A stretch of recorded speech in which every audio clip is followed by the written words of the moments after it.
皆さん、こんにちは。私たちは、とある高校で一般的な学校生活を送っている女子高生です。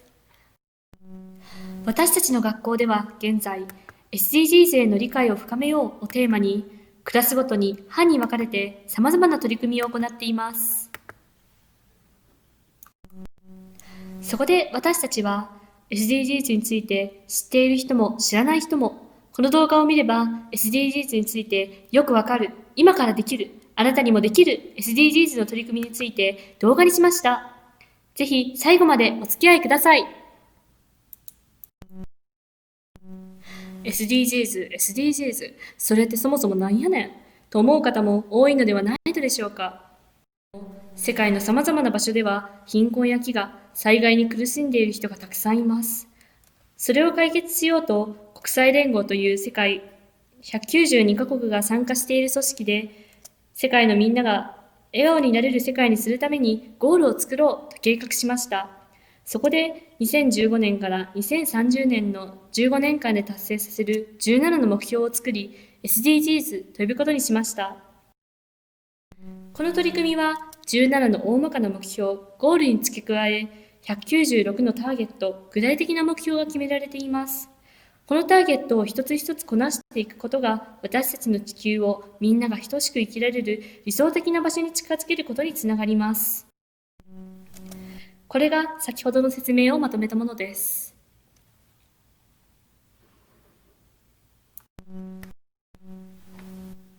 でもそれって世界規模の話だから私たちができることってないんじゃないの？たとえ私たちがゴールのために取り組めたとしても募金活動とか支援とかそれくらいじゃない？なんて思う方も多いのでは。そんなことはありません。実は私たちにもできる身近な取り組みはたくさんあります。そこで今起きている問題に対してどんな取り組みができるのか、どんな取り組みをして成功したのかを4つの国を例に挙げて紹介したいと思います。フィリピンについて紹介します。フィリピンは東南アジアに位置する発展途上国の一つです。特に貧困は深刻で人口爆発により子どもの数は増加し、子どもたちの間でも貧富により教育格差が生まれています。そのような課題がある中、私はフィリピンの気候変動に注目しました。フィリピンは気候変動の影響を受けやすく、台風の発生数も増加しています。気温が上昇し、現在では農業、水、エネルギー、さらには人の健康まで影響しています。さらに2060年までに平均気温は摂氏 1.8 度から 2.2 度の上昇をほぼ確実としています。そこで私たちにできる対策として次のことを行います。出かける前、寝る前に電気が消されているか確認すること、エアコンの温度を20度に設定することです。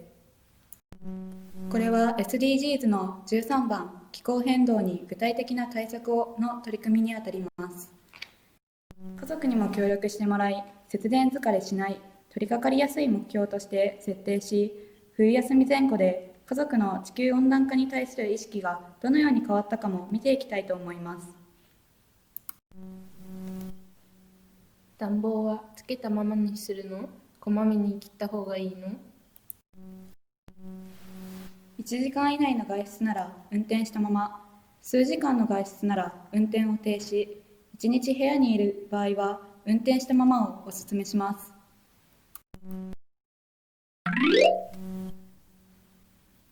ジンバブエはアフリカの南部に位置する国です。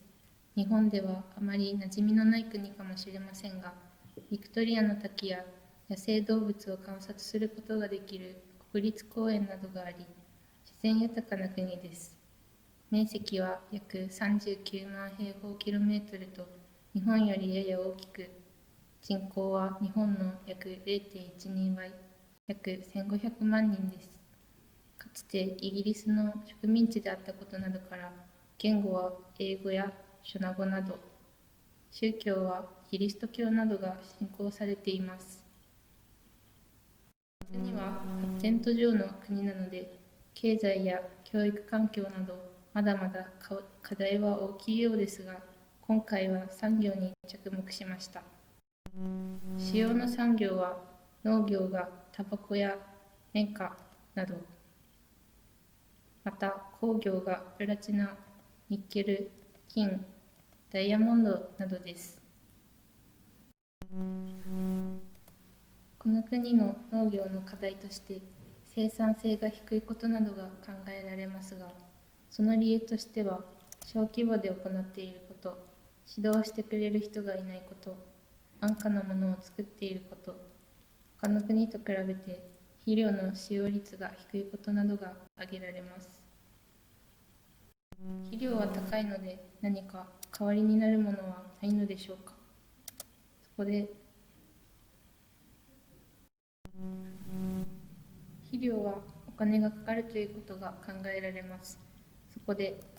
堆肥栽培なら材料が身近に手に入りやすく、ゴミになってしまうものも有効的に活用できると考えました。堆肥栽培とは、生あるいは未熟な有機物をマルチしたり、土ごと発酵させたり、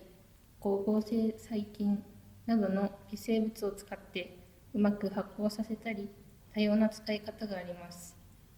農家にとって高い肥料の節約にもなります。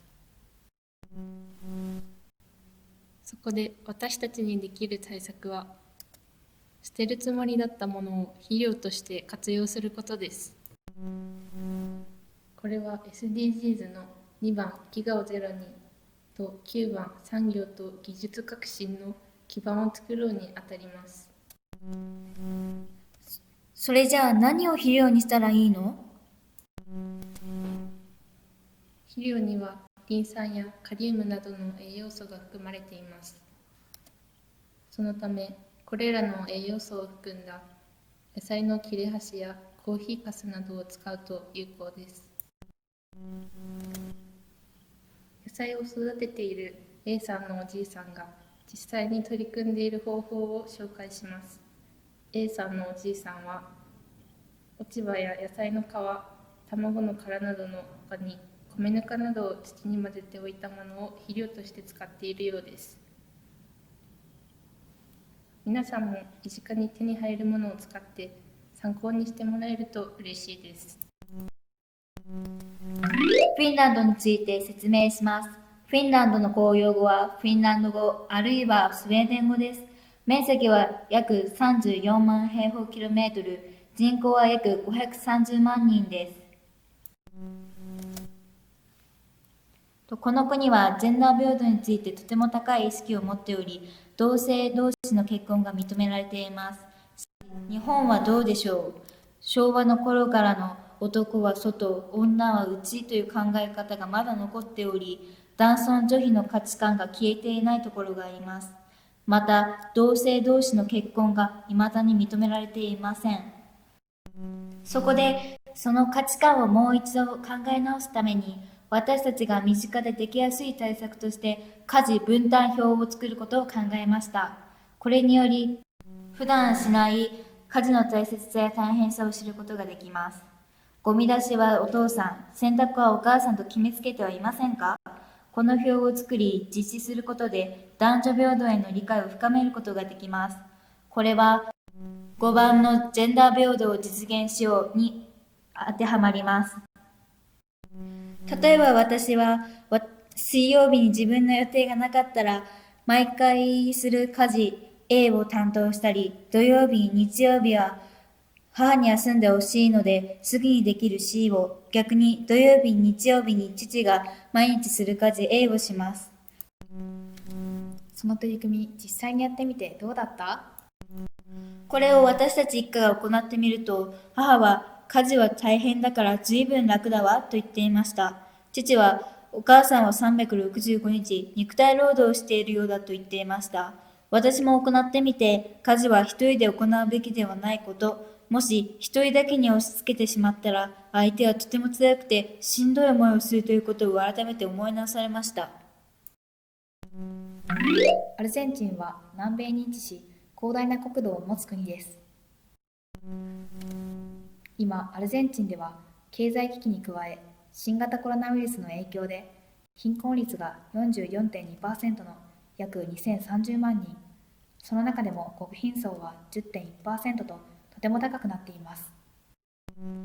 私はこの貧困の問題について世界規模で考えようと思いました。現在、世界では11億人が安全な水を得られず、26億人が不衛生な生活をしています。安全な水を手に入れられない人々、汚れた水で亡くなる子どもの大半は途上国に住んでいます。その子どもたちが水を汲みに行ったり、